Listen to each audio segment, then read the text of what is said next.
And let's talk about that. That is a significant health care issue in America today. I want to turn now to jobs. According to a recent study, about a quarter of American jobs could be lost to automation in just the next 10 years. Ohio is one of the states likely to be hardest hit. Senator Sanders, you say your federal jobs guarantee is part of the answer to the threat from automation. But tens of millions of Americans could end up losing their jobs. Are you promising that you will have a job for every single one of those Americans? Damn right we will. And I'll tell you why. If you look at what goes on in America today, we have an infrastructure which is collapsing. We can put 15 million people to work rebuilding our roads, our bridges, our water systems, our wastewater plants, airports, etc. Furthermore, and I hope we will discuss it at length tonight, this planet faces the greatest threat in its history from climate change. And the Green New Deal that I have advocated will create up to 20 million jobs as we move away from fossil fuel to energy efficiency and sustainable energy. We need workers to do childcare. We need workers, great teachers, to come in to school systems which don't have the teachers that we need right now. We need more doctors. We need more dentists. We need more carpenters. We need more sheet metal workers. And when we talk about making public colleges and universities tuition free and canceling student debt, we're going to give those people the opportunity to get those good jobs. Senator Sanders, thank you. Mr. Yang, your main solution to job loss from automation is a universal basic income. Why is giving people $1,000 a month better than Sanders' plan to guaranteeing them a job?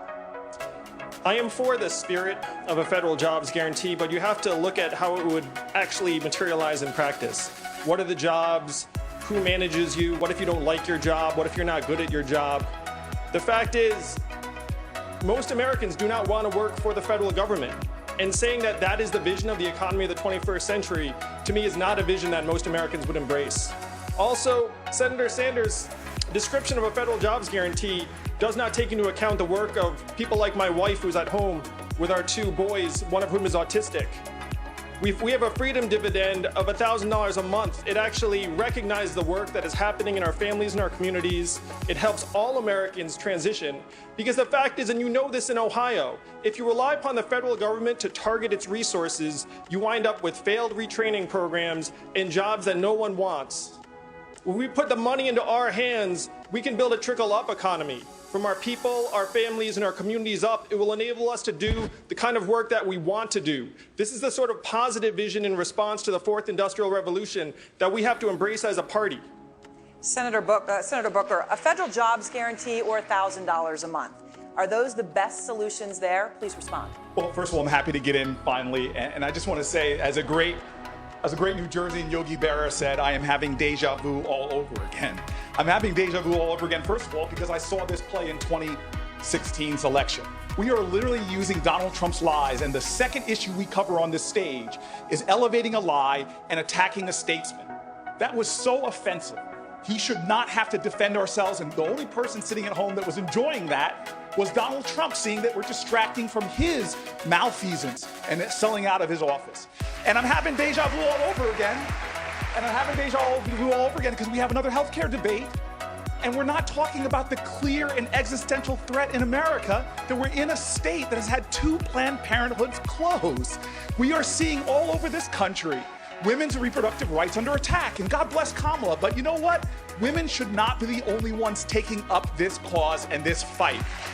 And then it is not just because women are our daughters and our friends and our wives. It's because women are people, and people deserve to control their own body. Senator, thank you. We are going to get to that issue later on tonight. Senator Warren, you wrote that blaming job loss on automation is, quote, a good story, except it's not really true. So should workers here in Ohio not be worried about losing their jobs to automation? So the data show that we've had a lot of problems with losing jobs, but the principal reason has been bad trade policy.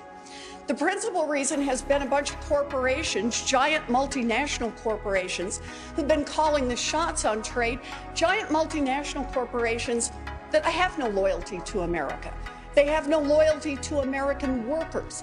They have no loyalty to American consumers. They have no loyalty to American communities. They are loyal only to their own bottom line. I have a plan to fix that, and it's accountable capitalism. It says you want to have one of the giant corporations in America, then by golly, 40% of your board of directors should be elected by your employees. That'll make a difference when a corporation decides, gee, we could save a nickel by moving a job to Mexico, when there are people on the board in the boardroom saying, no. Do you know what that does to our company? Do you know what that does to our community, to what it does to our workers? We also need to make it easier to join a union and give unions more power when they negotiate. We need to restructure strength in this economy, and that's where it starts. Thank you, Senator. Secretary Castro, what's your response to Senator Warren's claim that automation is a good story, except it's not really true? Well, I think what folks have said is that is only part of the issue, right? I believe that we need to address communities that are being impacted by automation. I'm even willing to pilot something like UBI and to see how that would work. But I think we need to focus on making sure that we spark job opportunity for people across this country. As I mentioned earlier, here in Ohio, in the latest job data, Ohio is losing jobs under Donald Trump. He has broken his promises to Ohio and the industrial Midwest. I would invest in infrastructure to put people back to work. I would invest in a Green New Deal to unleash millions of new jobs in a clean energy economy. I was in Newton, Iowa a few weeks ago, and I visited a place called TPI. Newton, Iowa had a Maytag washing machine manufacturing facility, and then it closed down. TPI manufactures wind turbines. They're putting hundreds of people to work at decent paying jobs and creating a better future for those families. On top of that, let me just say this, we need to support working families. We need to invest in things like universal child care so that people can afford child care instead of having to pay 20% of their income for it. Senator Warren, I've been talking to Americans around the country about automation, and they're smart. They see what's happening around them. Their Main Street stores are closing. They see a self-serve kiosk in every McDonald's, every grocery store, every CVS. Driving a truck is the most common job in 29 states, including this one. 3.5 million truck drivers in this country, and my friends in California are piloting self-driving trucks. What is that going to mean for the 3.5 million truckers or the 7 million Americans who work in truck stops, motels, and diners that rely upon the truckers getting out and having a meal? Saying this is a rules problem is ignoring the reality that Americans see around us every single day. Senator Warren, respond, please. So, I understand that what we're all looking for is how we strengthen America's middle class. And actually, I think the thing closest to the universal basic income is Social Security. It's one of the reasons that I put forward a plan to extend the solvency of Social Security by decades and add $200 to the payment of every person who receives Social Security right now and every person who receives disability insurance right now. That $200 a month will lift nearly 5 million families out of poverty, and it will sure loosen up the budget for a whole lot more. It also has a provision for your wife, for those who stay home to do caregiving for children or for seniors, and creates an opportunity for them to get credit on their Social Security. So after a lifetime of hard work, people are entitled to retire with dignity. Thank you, Senator Warren. I see this as an important question about I want to understand the data on this. Senator, thank you very much. I want to make sure we're responding to make this work. Your time is up. I want to give Congresswoman Gabbard a chance to respond. Thank you. You know, really what this is about is getting to the heart of the fear that is well-founded. As people look to this automation revolution, they look to uncertainty. They don't know how this is going to affect their jobs and their everyday lives. And I agree with my friend Andrew Yang. I think universal basic income is a good idea to help provide that security so that people can have the freedom to make the kinds of choices that they want to see. This has to do with bad trade deals that we've seen in the past that have also driven fear towards people losing the way that they provide for their families. Really what we need to do is look at how we can best serve the interests of the American people.